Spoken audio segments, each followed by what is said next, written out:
Gracias, presidente. Buenos días, señorías. Buenos días, señora Moreno. Muchísimas gracias por estar aquí. Bienvenida a esta comisión. Yo creo que imprescindible y necesario hablar de la juventud, porque además yo creo que sí es un tema que en esta pandemia hemos hablado poco, ¿no? Lo hemos comentado en espacios informales. No ha habido ninguna comisión de juventud en todo este tiempo, a pesar de que hemos insistido, ¿no?, que era necesario hablar de juventud, puesto que como el 2008 al final la juventud iba a ser una gran perjudicada en esta crisis, ¿no? Y intentar que los daños o las consecuencias mitigarlo lo máximo posible y la generación que pasaste ya una crisis no volver a tener que sufrir esta segunda crisis. Entonces yo solamente quería, con las cosas que nos han planteado aquí, una que tiene que ver con algo que yo siempre le traslado y creo que es un debe de esta Comunidad de Madrid, que es la transversalidad en las políticas de juventud, ¿no? Porque y yo creo que incluso cuando vamos a la Comisión de Juventud, en muchas ocasiones cuando queremos hablar de cuestiones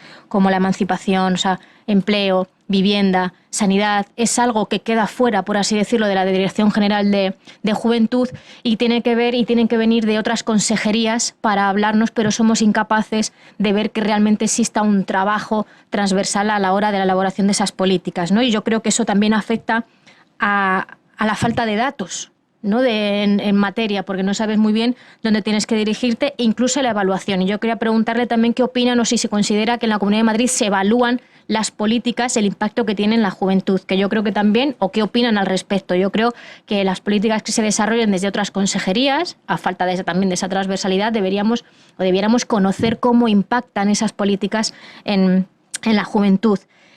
Aparte de ese observatorio, que yo creo que es completamente necesario, relativo a la cuestión de vivienda, sobre regular el precio de la vivienda. Además, hemos visto cómo en los últimos meses nos hemos encontrado con esa cancelación y el tema de las subvenciones a las ayudas del alquiler.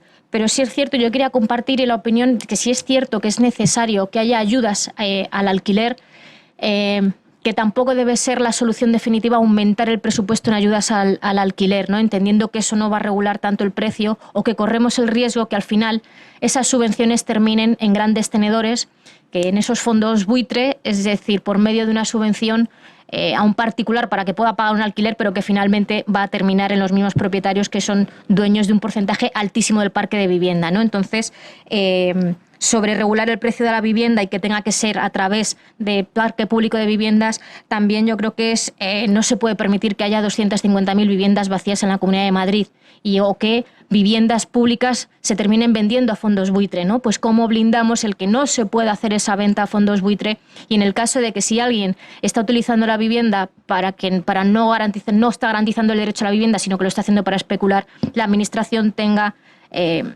yo creo que tendría que tener la obligación incluso de expropiar esas viviendas que no están cumpliendo, ¿no? Y intentar regular el precio de la vivienda, pero sin subvencionar de nuevo a los fondos buitre.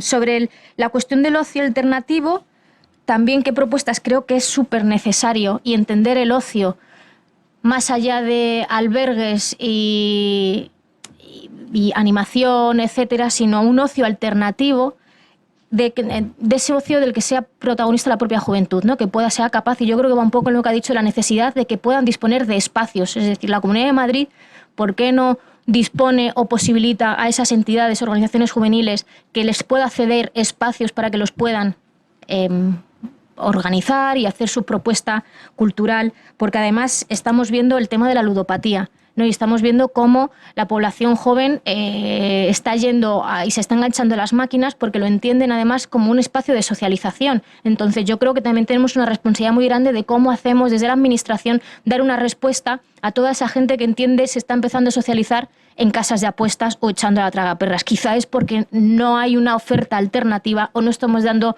ni el acceso a la cultura como un derecho, ¿no?, a la juventud. Pues en ese tema, si tienen algunas propuestas. La cuestión de la salud mental, completamente de acuerdo, y creo que también es reivindicar el corte social de la salud mental. Al final yo creo que no tener certezas en un horizonte cercano, no tener una estabilidad laboral, no tener la certeza si vas a poder pagar el alquiler, si te vas a poder emancipar, sentir que no encajas en el modelo actual, yo creo que al final también es nuestra responsabilidad. No sé qué opinan, el reivindicar el corte social, no el hecho de que se tenga que vivir desde el ámbito privado o que sea una cuestión del individuo, ¿no? Y yo creo que tenemos la responsabilidad de abordarlo de manera social. Y termino simplemente hablando de esa transversalidad, pues recordar cómo cuando se recuperó el Consejo de la Juventud, lo que no se recuperó fue en la Ley de Juventud la comisión, lo que era la Comisión Interdepartamental, donde estaban presentes miembros de las diferentes consejerías. Y al final no es que sea un grupo de trabajo que deciden coordinarse en las políticas, es un órgano que estaba regulado, en el cual había presencia de la Consejería de Vivienda, de Empleo, etcétera, una serie, y lo que te garantizaba, por un lado, era que parte del presupuesto de diferentes consejerías se iban a destinar a políticas de juventud y que luego también iba a haber una evaluación, ¿no? Pues si considera que habría que o bien recuperar esa misma figura o cómo hacer para volver a que sea ley esa transversalidad, ¿no? Y también termino, pues qué opina si necesita o que desde el Consejo de la Juventud, con la Ley de Juventud, si considera que es momento de cambiarlo o que necesitan de la Asamblea de la Administración de Madrid, qué herramientas podemos o deberíamos poner a disposición para hacer ese trabajo lo más participado posible y actualizar, ¿no? Un marco, yo creo, una ley de juventud que cumpla con esa transversalidad y que cumpla sobre todo con los retos que tenemos hoy encima de la mesa. Muchas gracias.